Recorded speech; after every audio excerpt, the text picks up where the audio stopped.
So ఇప్పుడు వచ్చేసి మనం డిస్కస్ చేసుకోబోయేది ఉద్యోగిత ఆర్ ఉపాధి మరియు స్కిల్లింగ్. ఓకేనా, ఆ నైపుణ్యం గురించి మనం డిస్కస్ చేద్దాం. ఇందులో భాగంగానే మనకి ఈ యొక్క ఎంప్లాయ్మెంట్ లింక్డ్ ఏదైతే మనం చెప్పుకున్న ఇన్సెంటివ్స్ అనేది ఇవ్వడం జరిగింది. ఉపాధితో కూడిన ఆ యొక్క ప్రోత్సాహకాలు అనేది అందించడం జరిగింది.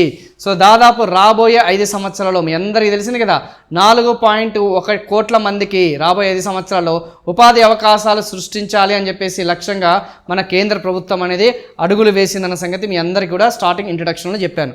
సో అందులో భాగంగానే కేంద్ర ప్రభుత్వం ఏమి ఇంట్రడ్యూస్ చేసిందమ్మా, ఎంప్లాయ్మెంట్ ఇన్సెంటివ్ స్కీమ్ అనేది ఏదైతే లింక్డ్ ఇన్సెంటివ్ స్కీమ్ అనేది స్టార్ట్ చేసింది. అందులో part A, part B, part C అని చెప్పేసి ఉంటుంది. అది డీటెయిల్గా మనం డిస్కస్ చేద్దాం. ఎంప్లాయ్మెంట్ లింక్డ్ ఇన్సెంటివ్ స్కీమ్, ఉపాధితో కూడిన ఓకేనమ్మా ప్రోత్సాహకాలు అని చెప్పేసి ఇక్కడ చూద్దాం. Our government will implement following 3 schemes. 3 పథకాలు అనేది మనం అమలు చేస్తాము ఎంప్లాయ్మెంట్ లింక్డ్ ఇన్సెంటివ్ కింద అని చెప్పేసి as a part of prime ministers package అని చెప్పేసి చాలా క్లియర్గా మెన్షన్ చేయడం జరిగింది. అయితే వీళ్ళందరూ కూడా ఈ ఎంప్లాయ్మెంట్ లింక్డ్ ఇన్సెంటివ్ స్కీమ్ అందరూ కూడా ఫార్మల్ సెక్టార్ వాళ్ళయి ఉండాలి. ఫార్మల్ అంటే తెలుసు కదా, సంఘటిత రంగం వాళ్ళై ఉండాలి. సంఘటిత రంగం అంటే తెలుసు కదా, వీళ్ళు కాంట్రాక్ట్ బేసిస్ అనే వాళ్ళు ఉండకూడదు. No contracts, no projects. ఓకేనమ్మా, కాంట్రాక్ట్ కానీ ప్రాజెక్ట్ బేసిస్గా కానీ కన్సల్టెన్సీ కానీ అలాంటివన్నీ కూడా ఉండకూడదు అన్న సంగతి గుర్తుపెట్టుకోండి. ఓకేనా. సో త్రూ అవుట్ ఇయర్ అంటే వాళ్ళు ఒకసారి రిక్రూట్మెంట్ అయ్యింది అంటే మాత్రం శాశ్వత ఉద్యోగులు ఉండాలన్న సంగతి గుర్తుపెట్టుకోండి. పర్మనెంట్ ఎంప్లాయీస్కి మాత్రమే ఈ యొక్క ఎంప్లాయ్మెంట్ లింక్డ్ ఇన్సెంటివ్ స్కీమ్స్ అని చెప్పేసి అప్లికేబుల్ అవుతుందన్న సంగతి గుర్తుపెట్టుకోండి. శాశ్వత ఉద్యోగుల కోసమే.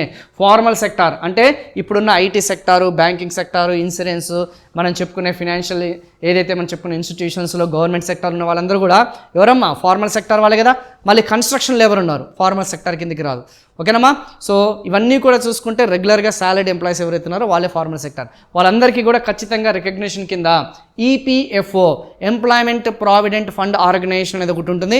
వాళ్ళందరికీ కూడా పిఎఫ్ అకౌంట్ ఉంటుందన్న సంగతి గుర్తుపెట్టుకోండి. ప్రావిడెంట్ ఫండ్ అకౌంట్ ఉంటుంది. సో ప్రావిడెంట్ ఫండ్ గురించి మీ అందరికీ కూడా తెలియకపోతే ఒక్కసారి మీ పేరెంట్స్ అడగండమ్మా.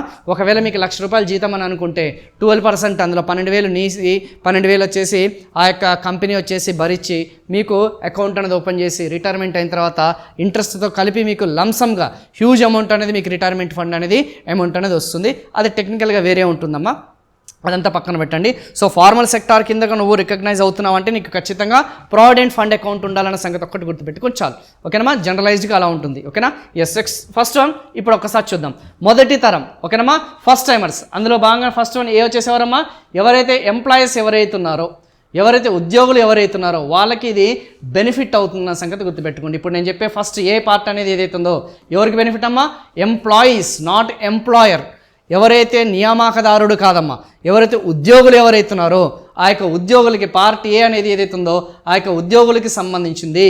సో ఎవరైనా సరే ఫస్ట్ టైం ఎంప్లాయీస్ ఎవరైతే రిక్రూట్మెంట్ అవుతారో, ఫార్మల్ సెక్టార్లో వారు రిక్రూట్మెంట్ అవుతారో 1 month శాలరీ అనేది వాళ్ళకి ఇన్సెంటివ్గా ఇస్తారు.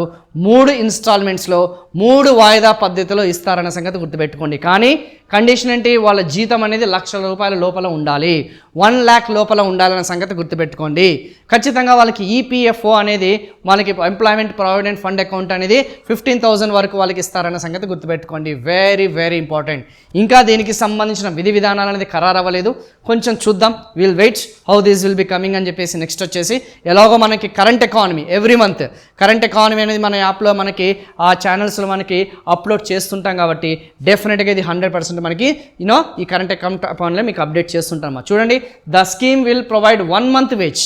ఓకేనమ్మా, 1 month వేజ్ అనేది 1 నెలవారీ జీతం అనేది వేతనం అనేది all personals newly entering in to the work force in all formal sectors. ఓకేనా, సంఘటిత రంగంలో ఉన్న వాళ్ళకి ఇస్తారు. 1 month శాలరీ అనేది ఇస్తారు 3 ఇన్స్టాల్మెంట్లో. ఫస్ట్ ఇన్స్టాల్మెంట్ తీసుకున్న తర్వాత ఓకేనమ్మా వాళ్ళకి ఫినాన్షియల్ లిటరసీ అనేది ఒక సెషన్ అనేది ఉంటుంది, ట్రైనింగ్ ప్రోగ్రామ్ ఉంటుంది. ఆర్థిక క్రమశిక్షణ, ఆర్థిక అక్షరాస్యతకి సంబంధించింది.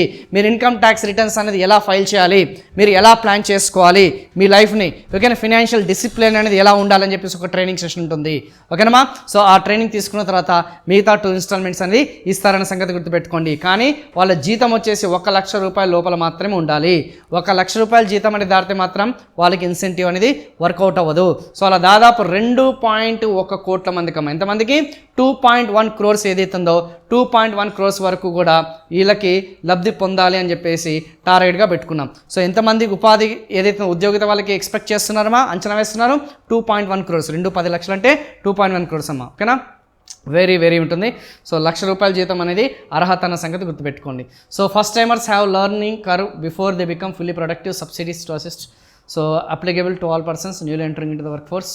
సో దాదాపు ఎవరైతే ₹1,00,000 లోపల ఉన్న వాళ్ళకి సో ఫినాన్షియల్ లిటరసీ అనేది ఏదైతే ఆన్లైన్ ఫినాన్షియల్ లిటరసీ కోర్స్ అనేది వాళ్ళు క్లెయిమ్ చేసుకోవాలి సెకండ్ ఇన్స్టాల్మెంట్ కంటే ముందన్న సంగతి గుర్తుపెట్టుకొని చాలు. అంతకుముందు మనకి పెద్దగా ఇది ఉండదు. సో రెండవ స్కీమ్ వచ్చేసి scheme B, job creation in manufacturing. అంటే ఏదైతే మనం చెప్పుకున్న ఉత్పత్తి రంగంలో, తయారీ రంగంలో ఉపాధి అవకాశాలు అనేది మనం ఏం చేయాలమ్మా, మెరుగుపరచాలి. సో ఎవరైతే ఇక్కడ ఉద్యోగులు ఎవరైతే ఉన్నారో వాళ్ళకి లబ్ధి చేకూర్చే విధంగా, ఎవరైతే ఉపాధి అవకాశాలు కల్పిస్తున్నారో ఎంప్లాయర్ అంటాం. ఓకేనా, ఎంప్లాయీస్ వేరు, ఎంప్లాయర్స్ వేరు. ఎంప్లాయర్ అంటే ఎవరైతే ఆ యొక్క కంపెనీకి సంబంధించిన ఆ యొక్క యాజమాన్యం అనేది ఎవరైతే వీళ్ళు రిక్రూట్మెంట్ చేసుకుంటారో వాళ్ళని ఎంప్లాయర్ అని చెప్పేసి అంటాం. ఎంప్లాయీ అంటే ఉద్యోగులు. సో ఇద్దరికీ లబ్ధి చేకూర్చే విధంగా ఈ పథకం అనేది లాంచ్ చేశారు. ఫస్ట్ పథకం అనేది ఎవరికి లబ్ధి పొందుతుంది, ఎంప్లాయీస్కి మాత్రమే, ఉద్యోగులు మాత్రమే. ఈ పార్ట్ బి స్కీమ్ బి అనేది ఏదైతుందో ఇది వచ్చేసి ఇద్దరికి, అటు ఎంప్లాయర్కి ఎంప్లాయీస్కి ఉన్న సంగతి గుర్తుపెట్టుకోండి. పర్టికులర్గా మ్యానుఫ్యాక్చరింగ్ సెక్టార్ మాత్రమే ఆ యొక్క తయారీ రంగంలో అదనపు ఉపాధి అవకాశాలు అనేది సృష్టించాలన్న ఉద్దేశంతో ఇద్దరికి కూడా లబ్ధి చేకూర్చే విధంగా ఈ పథకం అనేది ప్రవేశపెట్టారన్న సంగతి గుర్తుపెట్టుకోండి.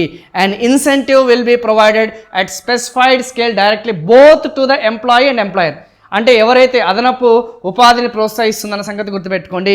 సో మొదటి 4 సంవత్సరాలు కాలంలో ఈపీఎఫ్లో ఉన్న వాళ్ళందరికీ కూడా ఉద్యోగి మరి యజమాని, అంటే ఎంప్లాయర్ అంటే ఎవరమ్మా, యజమాని ఎవరైతున్నారో వాళ్ళిద్దరికీ కూడా ప్రోత్సాహకం అనేది అందించబడడం జరుగుతుంది. ఫస్ట్ పార్ట్ ఏ స్కీమ్ ఏ వచ్చేసి ఎంప్లాయీస్కి మాత్రమే, ఉద్యోగులకి మాత్రమే. ఇక్కడ యజమాని ఉంటాడు, ఉద్యోగి మాత్రమే. మేబీ కాంప్రహెన్సివ్ అడిగాడు అనుకో, స్కీమ్ బి అనేది దేనికి సంబంధించిందంటే తయారీ రంగంలో రాబోయే 4 ఏళ్ల వరకు.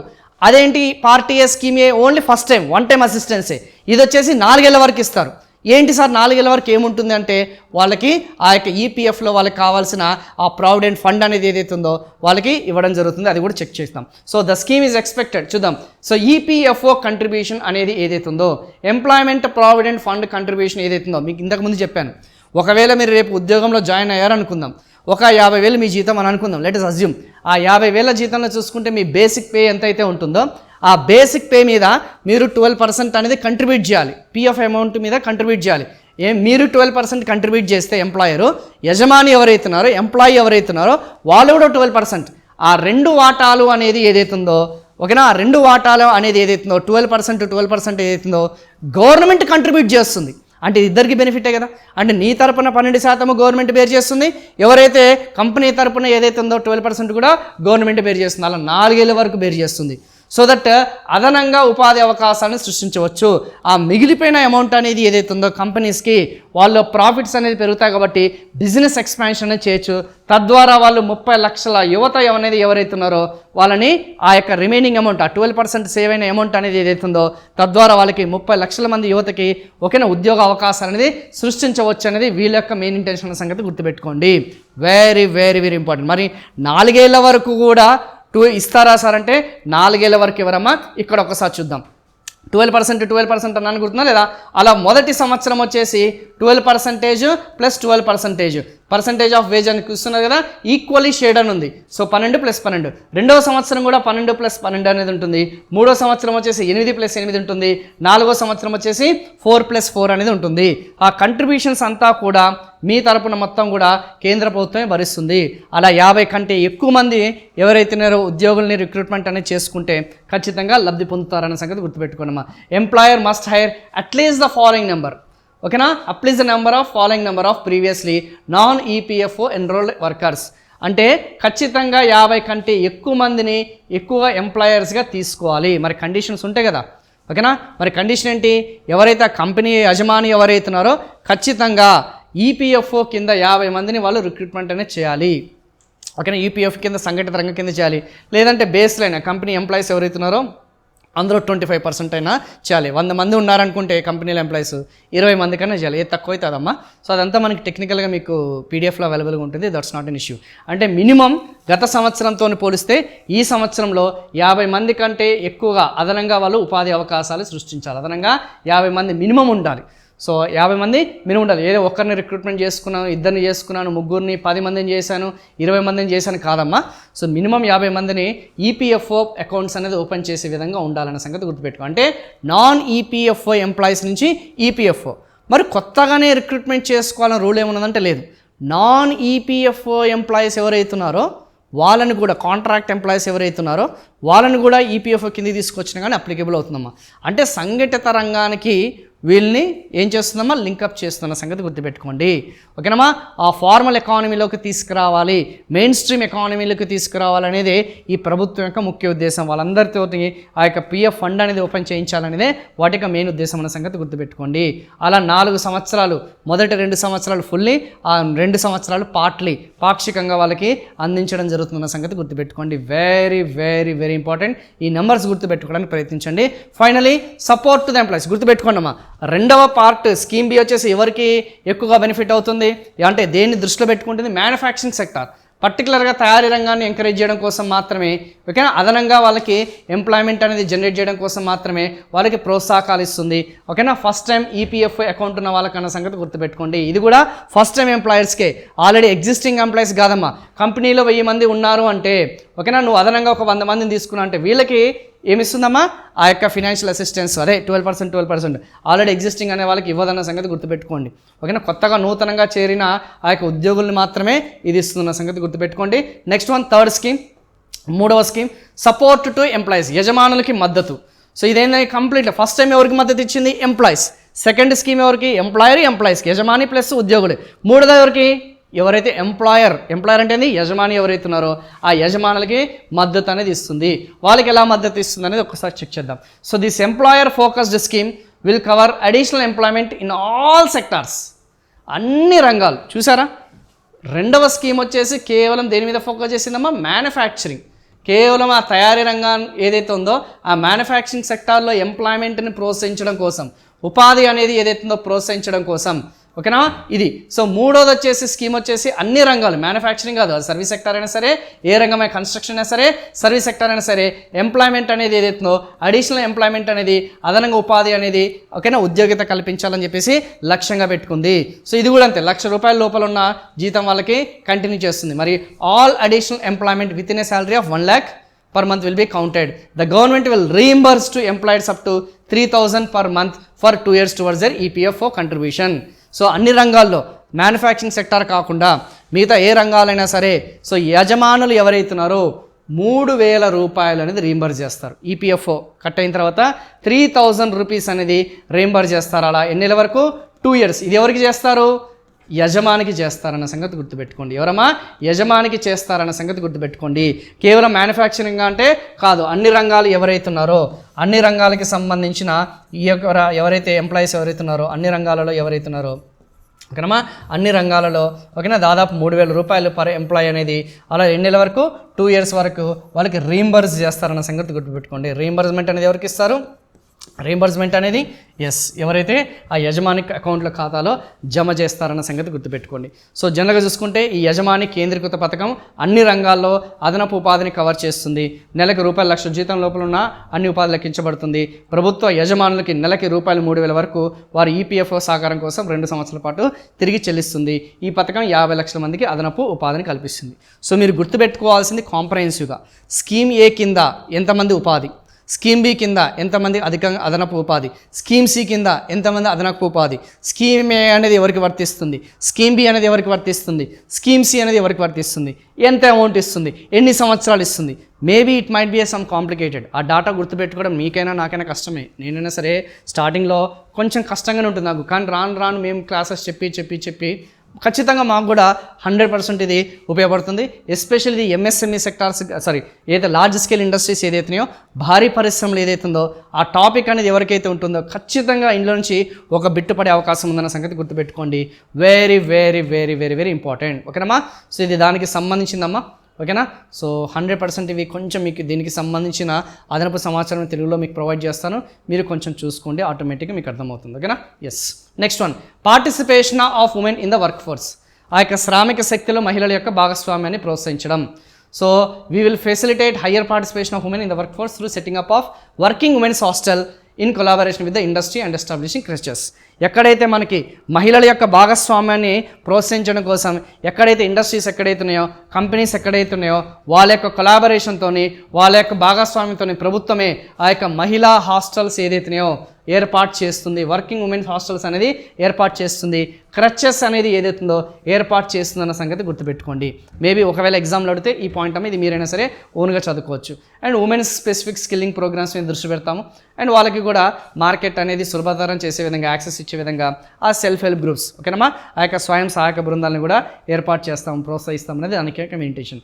అండ్ ఫైనలీ స్కిల్లింగ్ ప్రోగ్రామ్, ఇంకా నైపుణ్యం గురించి మనం మొదటి నుంచి కూడా ఆ యొక్క థీమ్స్లో భాగంగా చూసుకుంటే స్కిల్లింగ్ అనే దాని మీద మనం ఫోకస్ చేసాం కదా, ఇప్పుడు కూడా అంతే.